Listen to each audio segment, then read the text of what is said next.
It is no show place, this town. Not wealthy, not well known. Before what happened here in December 1944, or even since. For 7 days, history paused at a crossroads in this Belgian Ardennes village and then passed on. Unless we can call history the echoes that ring in the memories of the men who make it, as they did in the battle at Saint Vith.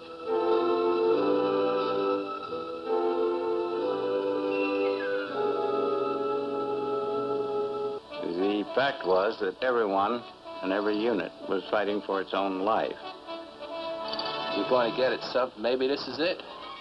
Colonel, C battery is firing at 150 yards. Cold.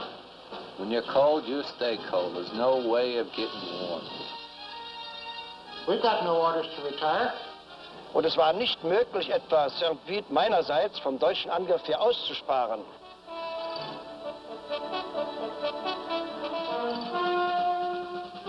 In the fall of 1944, the German army had been fighting for 5 years.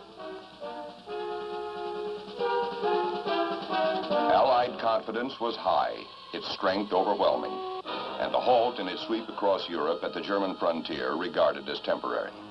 There, the forces of Field Marshal von Rundstedt held desperately, their calls for reinforcements answered by inferior materials or silence.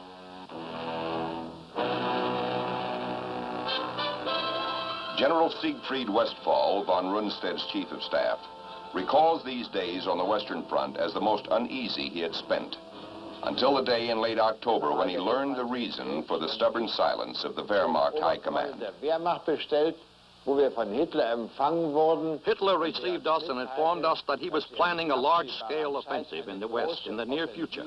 We were going to receive 20 infantry divisions and 10 panzer divisions, newly and completely equipped, and the land operations would be supported by at least 3,000 fighters.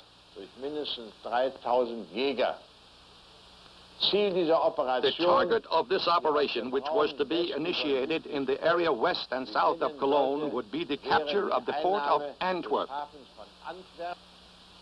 3 German armies would launch the massive counteroffensive to split the Allied forces and capture their best port of supply, Antwerp.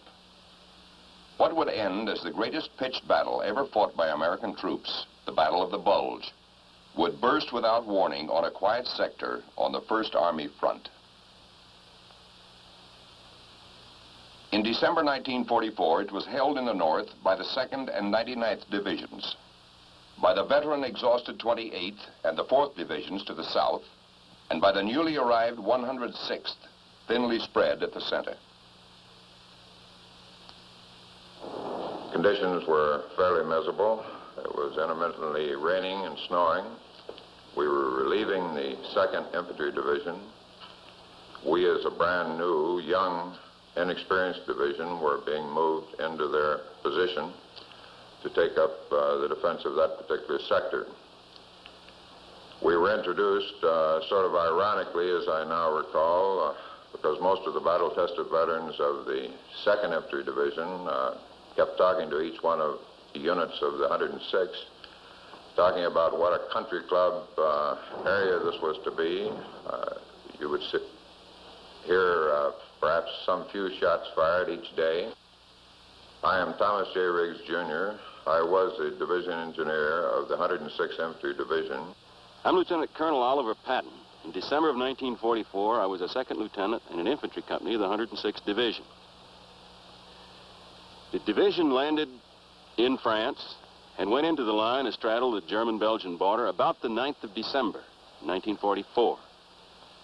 Looking back on it now, I think probably the division was just about as green as I was, and you couldn't be much greener. I was a 2nd lieutenant, just out of Fort Benning. The supervision of all preparations was in the hands of von Rundstedt, Commander-in-Chief West. Participants in the attack were the 6th SS Panzer Army under SS Group Commander-in-Chief Dietrich on the right, the 5th Panzer Army under General of the Panzer Force von Manteuffel, and the 7th Army at the left wing under General Brandenberger for coverage in the south. While the operation was being prepared, it was important above all to keep this a secret from the Allied forces. dass sie den Alliierten verborgen blieb. Alle Bewegungen All wurden movements were made during the night only. All vehicles in the front vicinity were wrapped in straw to keep the noise to a minimum. But nobody could predict how the situation would develop by December 16th. Lage bis zum 16. Dezember entwickeln würde. Von Manteuffel, Westphal, von Rudenstedt, Model. From the beginning, Hitler's generals saw no guarantee of success for the counteroffensive. But the Fuhrer was adamant. His plan was irrevocable. Its key elements were surprise, speed, and to prevent Allied air cover, bad weather, as specified in this basic order from the Wehrmacht High Command. Die Operation findet The operation will take place only under favorable weather conditions. These will be ordered by the Fuhrer. These sentences induced me to call up headquarters and ironically inquire whether Hitler was now ordering the weather, too. telefonischen Anfrage beim Hauptquartier, ob Hitler nunmehr auch das Wetter befehlen würde. The weather did take sides. It was a harsh, confusing enemy to Combat Command B of the 7th Armored Division under General Bruce C. Clark. But the weather was a close ally of 5th Panzer Army Commander General Hasso von Manteuffel. General, I'm reminded of December 1944 when you and I saw these beautiful green and quiet hills, all covered with haze and mist and turning into rain and mud and snow. And I can't help but think how weather played a very important part in that time, as you knew so well. Yes. Ich darf daran erinnern, dass es ja ein Hauptplan war von Hitler. It had been Hitler's plan to start the offensive only during bad weather. And during the days prior to the attack, the weather actually was bad.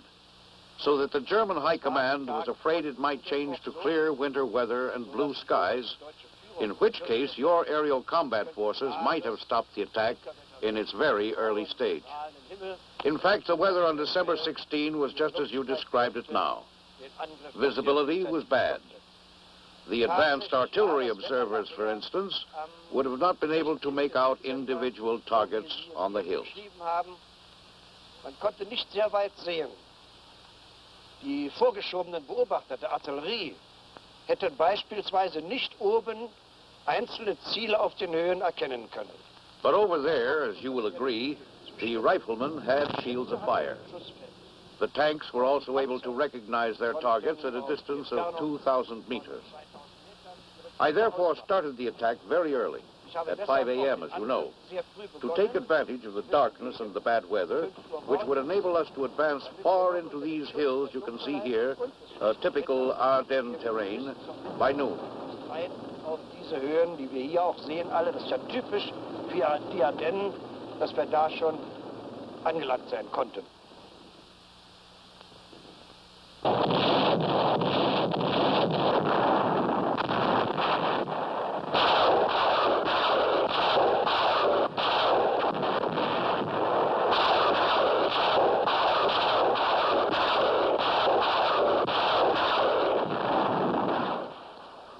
Preparations, evaluations, and obvious shortcomings became sort of academic on the early morning of December 16th.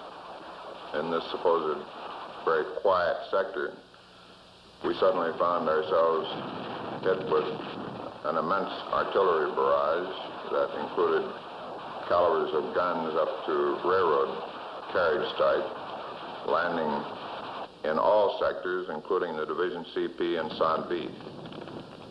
Immediately after this barrage lifted, it probably lasted about an hour, I started to get reports from my various companies, each one of which was attached to each of the 3 infantry regiments of the 106th Infantry Division. These reports were excited. They were, however, objective. They showed that we were being hit by a fairly massive force. In the 28th Division's area to the south, the opening guns of the offensive aroused the commanding officer of the 112th Regiment, Colonel Guston Nelson. I immediately jumped out of the bed, ran downstairs, and rang up division headquarters, which was then about 40 miles away at Wiltz. And I got a sleepy major on the phone. I asked him what was going on in the honeymoon sector, and he said he didn't know. And I said, you better find out. I said, there's either a major attack or a raid-in force going on there, and artillery's coming in like the very mischief.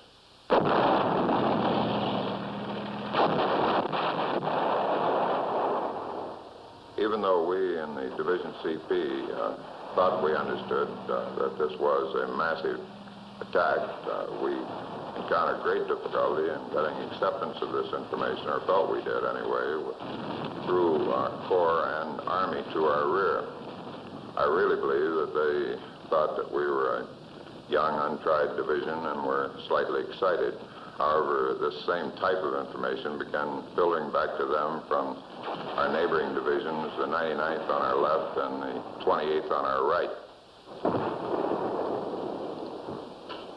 The seriousness of this situation finally became evident to 8th Corps later in the day, at which point they attached to us primarily the Combat Command B of the 9th Armored Division.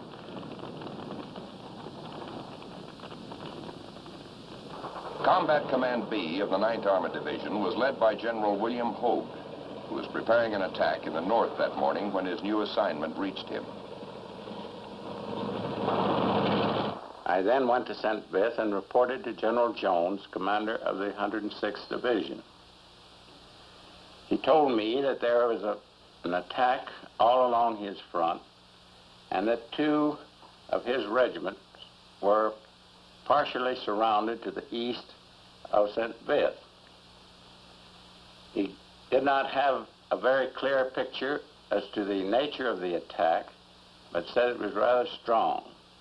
He directed me to move to St. Vith as soon as possible.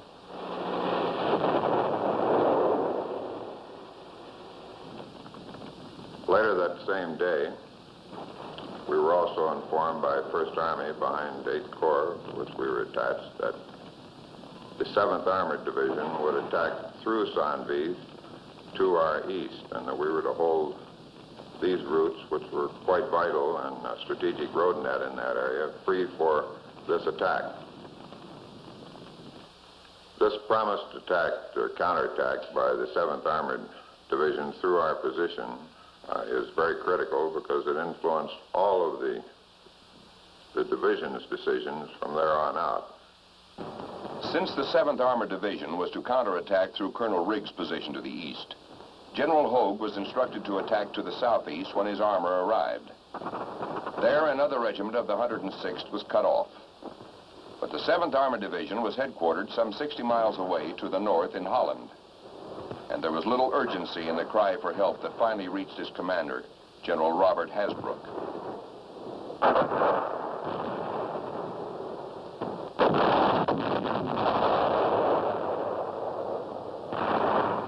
It was a quiet day, but along about 5:30 p.m. I received a very laconic message from 9th Army which read, "Prepare your command for movement to Century." Century was the code name for the 8th Corps. I immediately sent for my G2 to learn the situation down there, and from the Schaeff situation report, it appeared that it was a very quiet front where troops were sent to rest or to be indoctrinated, new green troops to be indoctrinated. After receipt of this message, I decided to send General Bruce Clark, who commanded Combat Command B, immediately to Bastogne, the headquarters of Century, to learn the situation and what our probable mission would be. I arrived in Bastogne about 2 o'clock in the morning of the 17th of December, reported to General Middleton, was told what he knew about the situation, which I was impressed was not too much. And I was told that after I had had some sleep, I would go the next morning to St. Vith and report to General Jones and move my command there and give him some help. During the first night of the battle at the Bulge, the enemy infiltrated between our lines and into our rear areas. We didn't see very many Germans. Of course, now we know that they were moving in on both sides of us, that we had been almost cut off. Since the Schnee Eifel is practically covered with trees, the terrain is extremely obscure. The young soldier hears fire from the right, from the left, behind him, and in front of him. Some people advance, others go back. There was quite some confusion, which facilitated our advance through the Schnee Eifel toward Schönberg.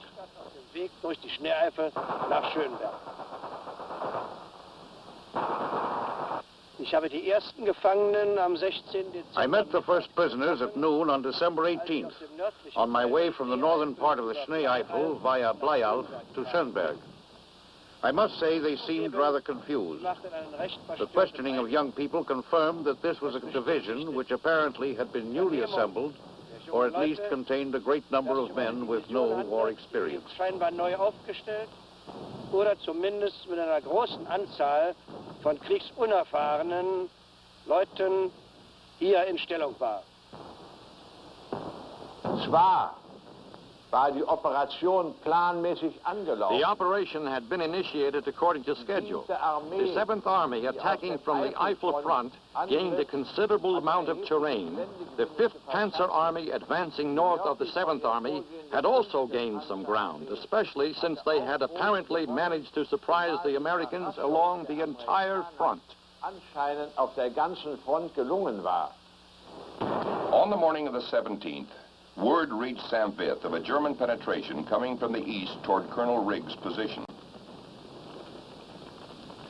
The division commander asked me to ordered me, as a matter of fact, to set up a defense line astride the Schoenberg-St. Vith road, to hold that road for the promised counterattack of the 7th Armored, and as an escape route for our 2 infantry regiments to the front.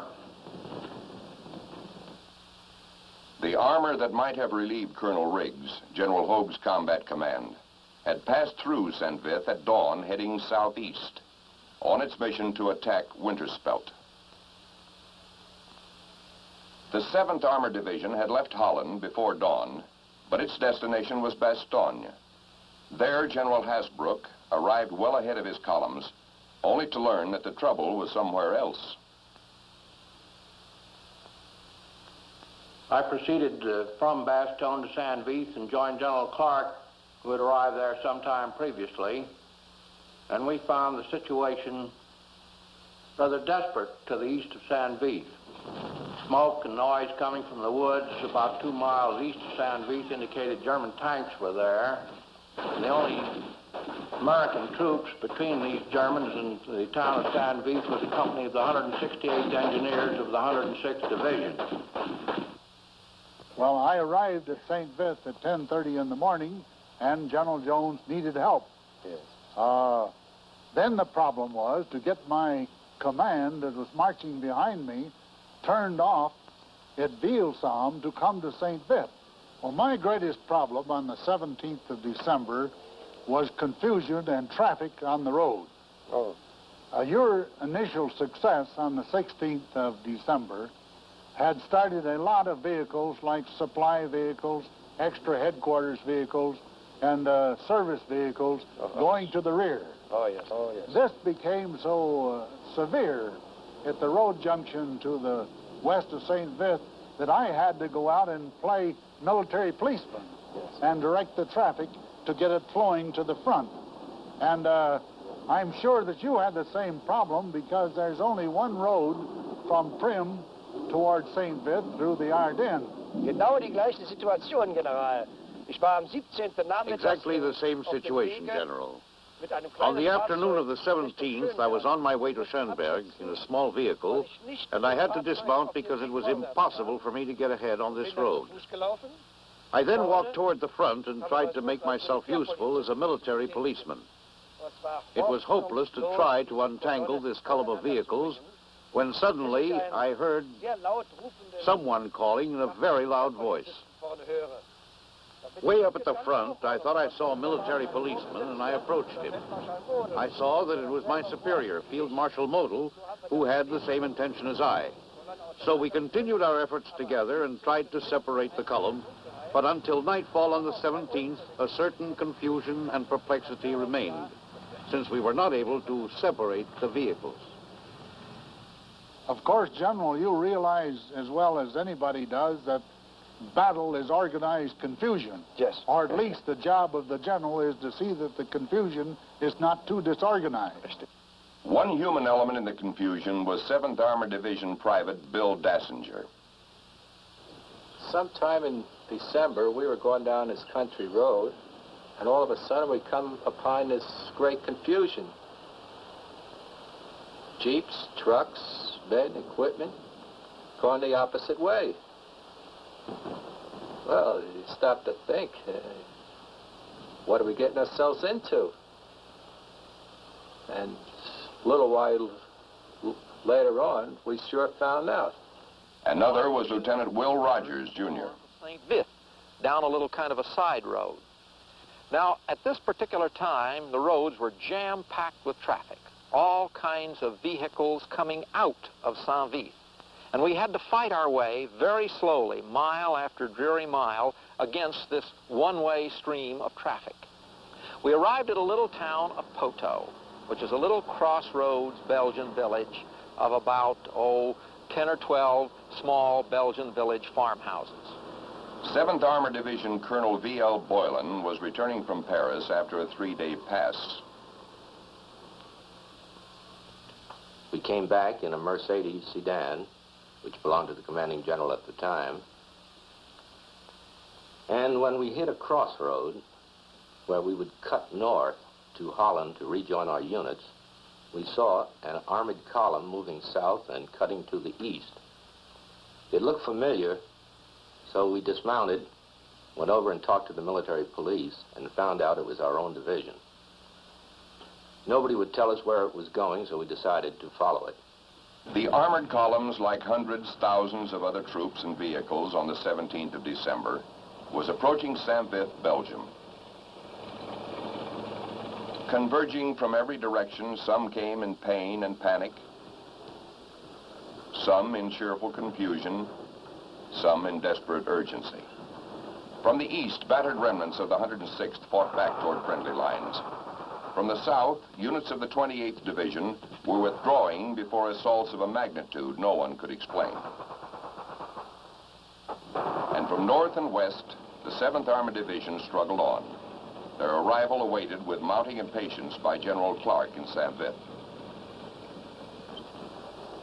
Why this particular town? Why St. Vith?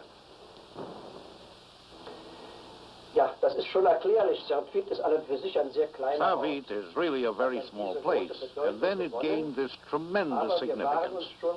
When planning the attack on St. Vith, we knew that it had to be captured at all costs, since it represented a traffic center, a junction of many, some 6-8 roads, which cannot be bypassed. St. Vith had to be taken because all reserves which tried to attack the northern flank of my army, or the 6th Army in the north, had to come through St. Vith, just as you did. We were therefore very conscious of the importance of St. Vith and had planned its capture on the 17th of December. Waren wir uns der Bedeutung von St. Vith sehr bewusst und hatten in meine Rechnung eingestellt, es am 17th December, St. Vith zu nehmen. And I proceeded to leave and to join my unit at St. Vith. Unfortunately, I was unable to join it that night. We were shot off 2 of the roads and returned and left early the next morning. And I saw that we couldn't get on to St. Vith that night. So we went to sleep in a hayloft over what was apparently a dairy. The rest of that night was spent still waiting for the 7th Armored Division and reinforcing our position. General Clark formed a defense east of St. Vith as fast as the troops arrived. They were fed piecemeal into this defensive line. And I fed them into the point of the horseshoe, which was being held by Colonel Riggs and others to the east of St. Vith. This went on practically all during the afternoon and night, and all of my troops didn't close into the St. Vith area until 3 o'clock the next morning. Sunday night, we were fighting desperately to get ourselves in a horseshoe arc position around the town. This area was the nearest to the enemy, the eastern approaches, about 2,000 yards east of the town. American troops under the command of the 7th Armored Division attempting to hold the town away from them. I am Colonel Don Boyer, United States Army, at that time Major 38th Armored Infantry Battalion, 17 December 1944. The first arrivals were the reconnaissance troop of the 7th Armored, which I immediately deployed with their automatic weapons in this skirmish line that we'd established, but placed them on the left side, overlooking the open field of fire, where they could better utilize their automatic weapons. The rest of that day was spent assembling any other support we could find. Included in that support, by the way, were some medium tanks that we were able to secure from the 9th Armored Division. 8 o'clock, Monday morning, 18 December, we were hit with our first attack. The Germans punched a hole in our lines. We counterattacked and restored the lines. 2 tanks knocked out, 1 assault gun destroyed were the enemy losses in this attack. Between 11:30 and 12:30 on that Monday, the Germans again attacked us. At the end of an hour, our lines still held, but we had started the long roll of losses. The Battle of the Bulge had begun. More than 50 German columns were now attacking through the Ardennes. There were penetrations everywhere. South of St. Vith, the 28th Division was split. Chaos ruled to the east, where most of the 106th was surrounded. General von Manteuffel's forces were approaching St. Vith itself from 3 sides. At stake was not simply a town, but the timetable of the Ardennes counteroffensive. And it was already 1 irrecoverable day behind.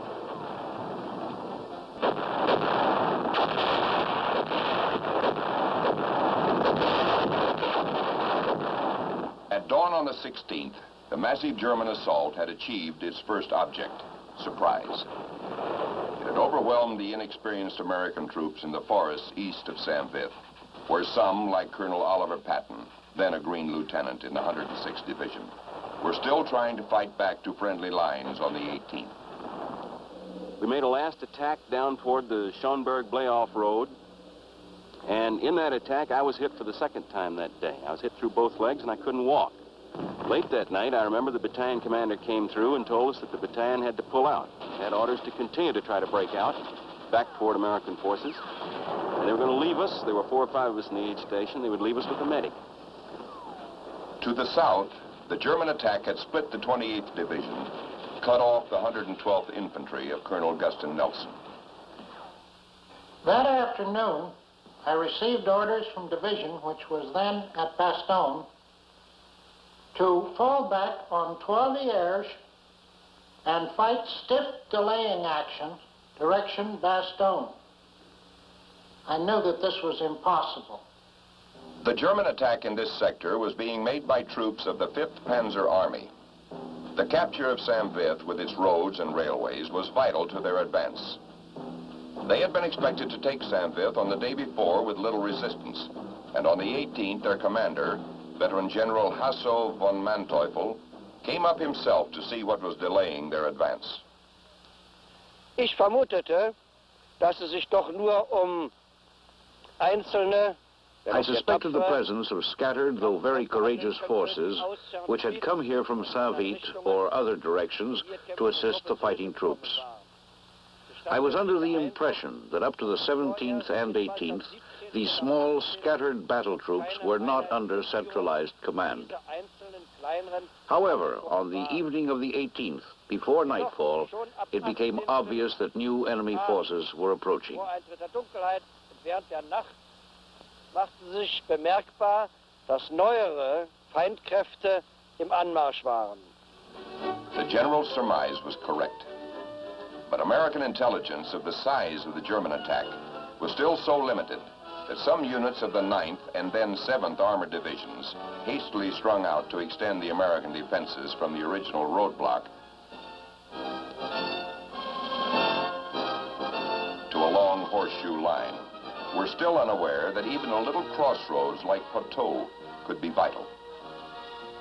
There, most troops had already withdrawn when Lieutenant Will Rogers, Jr. woke on the morning of the 18th to word that a German tank was in the street below.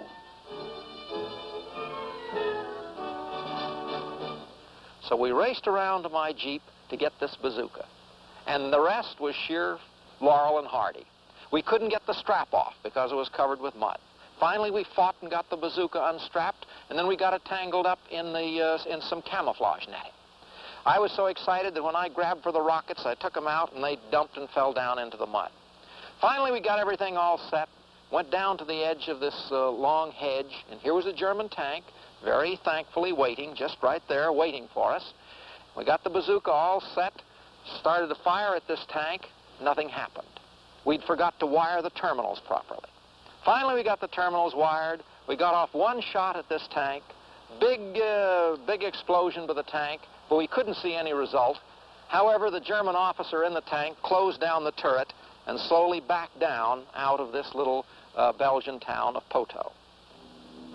The significance of any threat to the defensive horseshoe was clear to the man who was building it, 7th Armored Division Commander General Robert Hasbrook. Early on the 18th, I received bad news. The crossroads town of Poteau, which lay to the left rear of General Clark, up at San Vith, had been captured by the Germans. Since there was a road leading from Poteau directly to General Clark's rear, it was imperative that this be recaptured at once. Accordingly, I ordered CCA, my division reserve located at Biho, to proceed immediately and recapture Poteau. The northern front of San Vith's defenses was being held by the 7th Armored Division's Combat Command B under General Bruce C. Clark. It became apparent that a command post in the town of St. Vith was too far forward. And so in the afternoon, I sent my aide back around to the vicinity of Krombach to find a place where we could move into a room where there were tables and chairs, a place for messengers and liaison officers to park, a room that could be blacked out so we could use it at night. The 19th of December was characterized by strong probing attacks by the Germans all around the defensive horseshoe. On the southern front of the horseshoe, Combat Command B of the 9th Armored Division found itself backed up against a deep railroad cut and embankment which could not be crossed. Its commander, General William Hogue, fought side by side with General Clark throughout the rest of the battle. In order that General Clark, who was on my left, would know what I was doing, I conferred with him and told him of the situation, and that I intended to withdraw through St. Vith and take up the new line on his right after dark on the night of the 19th. This very difficult operation was carried out in complete darkness and was very successful. We were most happy that that had occurred some 2 nights later when the attack took place, which drove us out of the forward end of the horseshoe and took St. Vith. As the morning of the 20th dawned, we of the 7th Armored felt pretty lonely. We had enemy on all sides and on our rear. We were out of touch with the 8th Corps, which I later learned had been forced to retreat from Bastogne to Neufchâteau down in France. Accordingly, I decided to send a staff officer of mine, Lieutenant Colonel Schroeder, to try and locate 1st Army headquarters and apprise them of our situation and ask for help. The defenses east of St. Vith still held. There, Colonel, then Major, Don Boyer was in the point of the horseshoe. Communications were sparse, but they were sufficient to pass requests for artillery fires and exchange the necessary coordination for the attacks of the various battalions of the division as we received attacks from the Germans and kicked them out with counterattack after counterattack. Colonel V.L. Boylan was in the horseshoe's northern curve.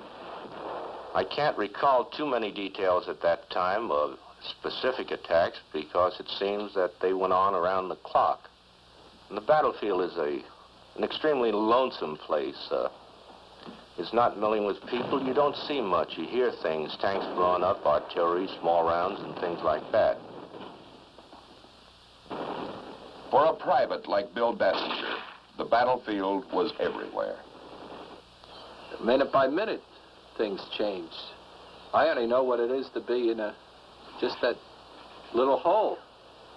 Maybe a squad or two around us. That's all we know. We know that little bit of territory that we have. You were constantly getting rumors. I remember one time we heard that the brightest spot on the Western Front was St. Vith.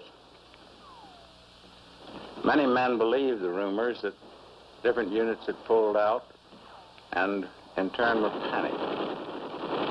I remember reading one of Jim Thurber's book stories, which is entitled The Day the Dam Broke.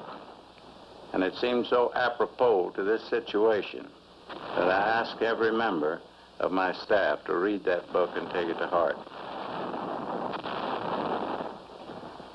Continued attacks went on during the day on both of the Combat Command Bs, and my G2 towards the end of the day told me that we had prisoners of war in our prisoner of war enclosure who were identified from 5 German divisions. This seemed impossible to me, but later events proved it to be correct. The defensive horseshoe was now a good 25 miles long, reinforced by Colonel Nelson's regiment that had lost touch with its division. But the line was being pounded from a horseshoe into a fortified goose egg. Lieutenant Patton knew why. He was riding wounded on the hood of a jeep, driven by a German officer back toward a German aid station. There were two things going on that road that even a lieutenant as green as I was could add up and make sense out of. First thing, of course, was the number of troops moving west along that road, infantry on either side of the road, and the other was the number of vehicles coming down. Tanks, trucks, flak wagons, cars, and they were the biggest tanks I'd ever seen in my life. Every time one of those tanks would go by, I'd look at it, and the lieutenant would lean over and look at me and grin. As I occupied my positions here on the east, on the night of the 20th, 21st, snow flurries in the air, all of us with frostbite, some with frozen fingers and frozen legs. To our front, to our right flank, to our left flank, all night long, we heard the noise of trucks and the noise of tanks moving into position. At last, the long-delayed, coordinated German attack on St. Vith fell. But General Hasbrook's search for 1st Army headquarters and his efforts to convince them that he was facing more than a local German counterattack had been successful. On the morning of the 21st, we were overjoyed to find that the 82nd Airborne had arrived in our general vicinity and had made a tenuous contact with us near the Vilsam Bridge. This was an eventful day in our sector. The CCB of the 7th Armored was attacked by a full German corps.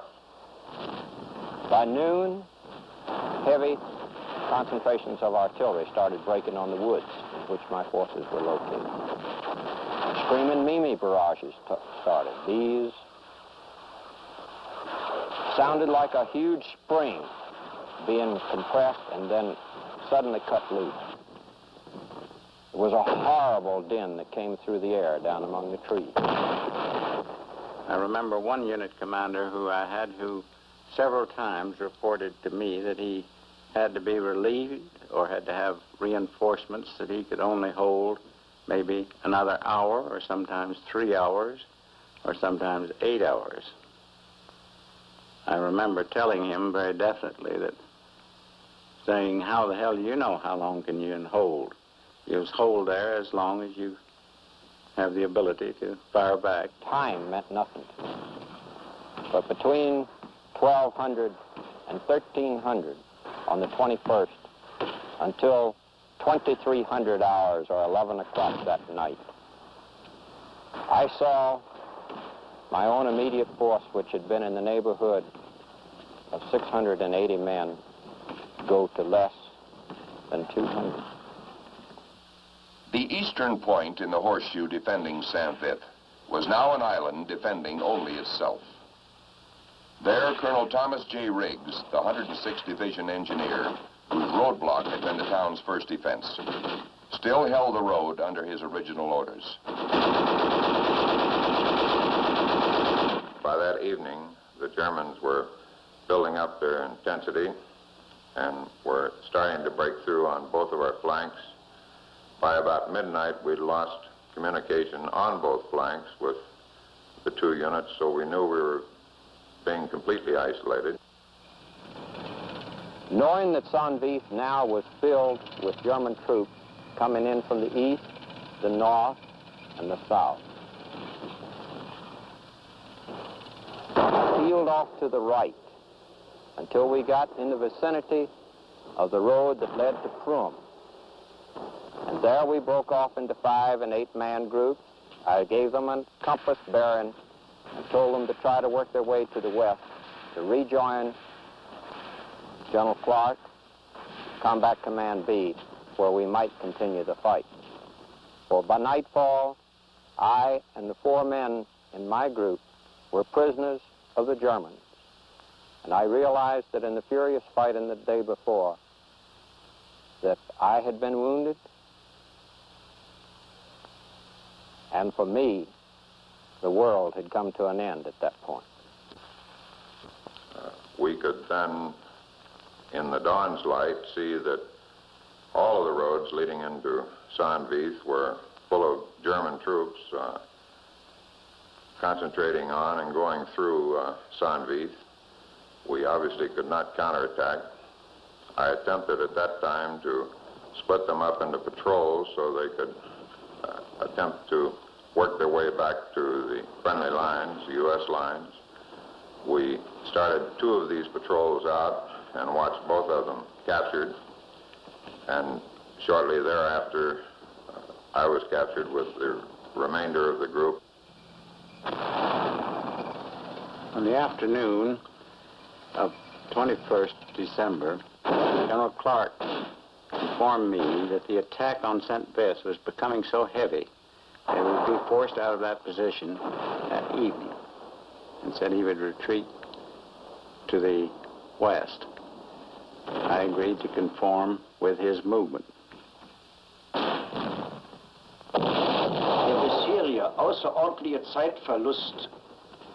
The tremendous delay we had suffered so far in my schedule left its mark on the whole Army, in the Central Corps as well as in the southern sector. Deshalb waren meine Anstrengungen bis zum 22. Dezember dahin gerichtet. Until December 22nd, therefore, my efforts were concentrated on the coordination of the attack on St. Vith. In other words, the cooperation of all arms, the infantry, the storm guns, the artillery, the tanks, in a final attempt to take St. Vith. Und Sie sehen, wie groß die Schwierigkeiten waren, diesen Angriff zu koordinieren. Das ist dann erst am 21. 22. gelungen, sodass wir dann St. Vith endgültig in Besitz nehmen konnten. Aber der Zeitverlust war groß und daher die Bedeutung Ihrer Verteidigung von St. Vith. As I remember the 22nd of December, I remember it as a day of mud and rain and considerable confusion.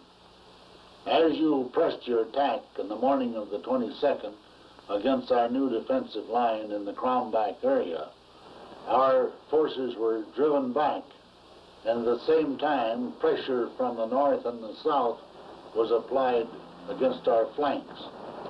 So as a result, by the night of the 22nd, our force was back pretty much in a semicircle around the town of Comanster. It should be pointed out that when the men were dispersed on the ground, they were like fingers of a hand. And as they withdrew, as I later pointed out to them, they gained strength by coming back as the fingers would in forming a fist. This gave them strength and coordination. Comanster would be the last defense. From there, General Clark immediately sought an escape route to the west, a dirt road through the woods to Vielsalm. And although the Battle of the Bulge would last for another month, its turning point had been reached. The defense of places like Vith had given the Allied armies what they needed, time to rally and regroup. Next morning, the skies were clear. The ground, which had been a sea of slush and mud that would have mired hopelessly the withdrawal of 23,000 men and their thousands of vehicles, was frozen hard.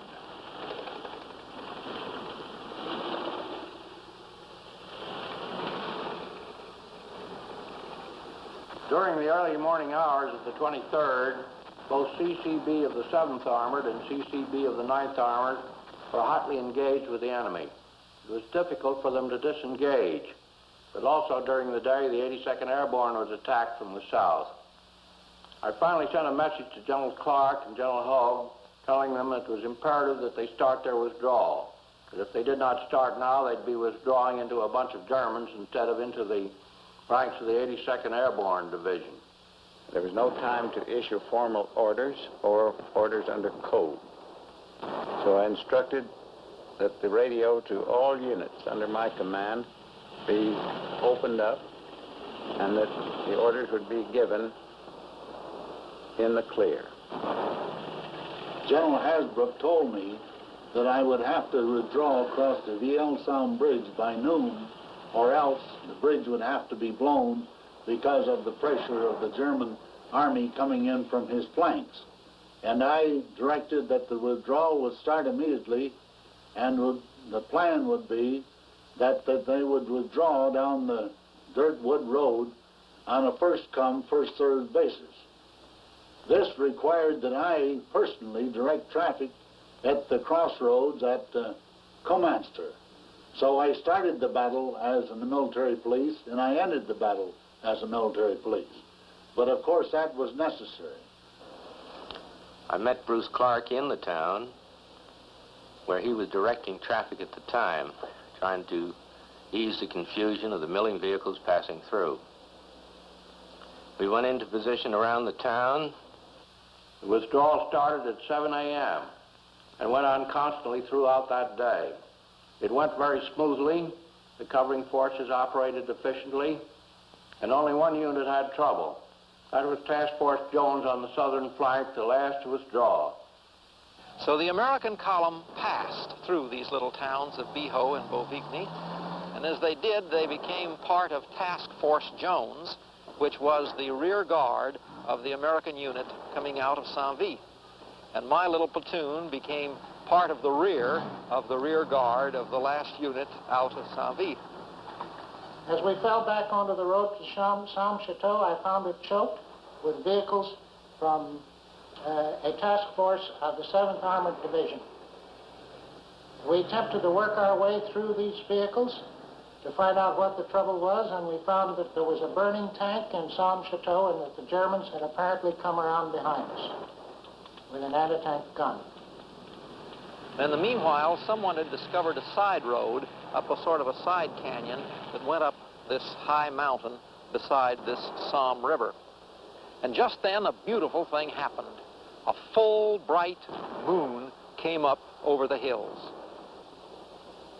We went up this side road and then across country.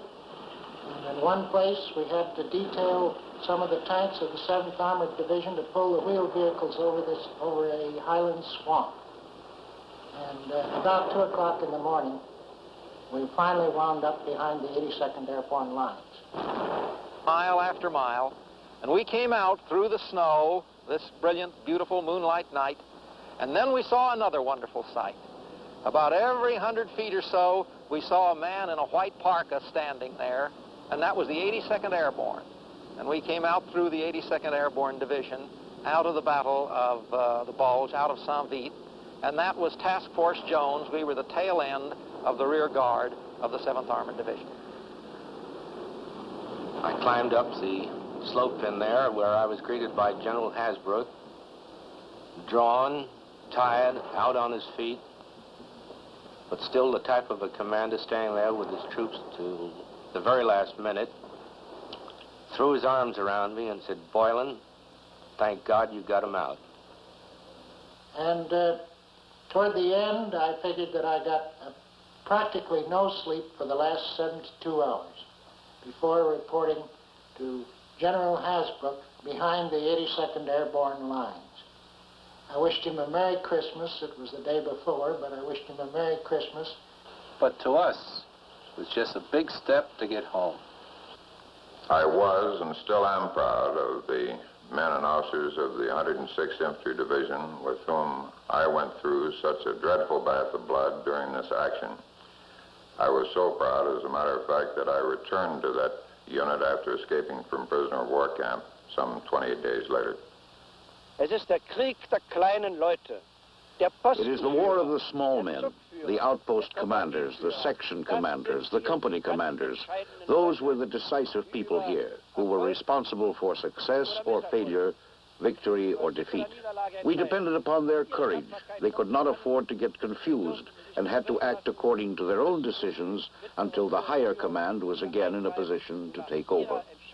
I believe I can say, and I have the right to make this judgment, that the Germans did this admirably well.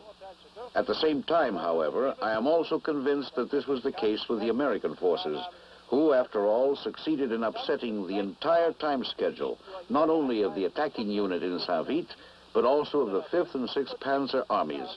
That is a fact which cannot be denied. Just 1 month later, in January, you can imagine how we felt, the satisfaction of regaining what we had been forced to lose. There was snow on the ground. Small road leading down to the right, a few farmhouses and trees, and St. Vith itself. No movement, no noise, no dogs, no smoke, lifeless, flattened. Such is the rush of history that St. Vith, Belgium, is almost lost in it now. But not in the memories of those who made history there that winter, or those who must take life up again when history is past. And then we came back, one by one. The first to return were my father and my elder brothers. But when we came back, things weren't over yet, by far. Everything was destroyed here. That wasn't too bad. Somehow children don't care too much for material values. But the destroyed tanks were a horror.